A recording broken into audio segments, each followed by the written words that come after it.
Olá, hoje conversaremos um pouco sobre os planos, eixos e movimentos do corpo humano. Para tanto, iniciaremos com a posição anatômica, que compreende o indivíduo de pé, com os braços ao lado do corpo, palma das mãos direcionadas para frente, polegares indicando para o lado de fora do corpo, pés levemente separados com o hélix para frente, bem como a cabeça e os olhos. O primeiro plano que cuidaremos é o plano sagital, que divide o corpo humano em duas porções, a parte lateral direita e a parte lateral esquerda. Esse plano é atingido perpendicularmente pelo eixo laterolateral, que atravessa o corpo de um lado ao outro. Assim, o movimento que se desenvolve nesse plano é o de extensão e flexão,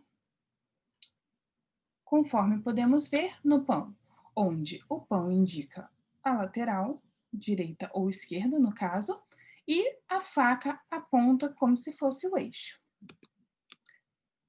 Em seguida, falaremos do plano coronal, que compreende um corte longitudinal, dividindo o corpo em parte anterior e posterior.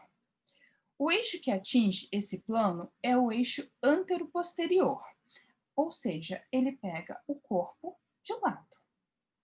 Assim, temos um movimento, conforme visto no pão, de abertura, ou seja, adução e abdução. O terceiro e último eixo, último plano, é o plano transversal, que divide o corpo em duas partes, superior e inferior. O eixo em questão é o crânio caudal, ou seja, ele atinge o indivíduo nessa posição, assim.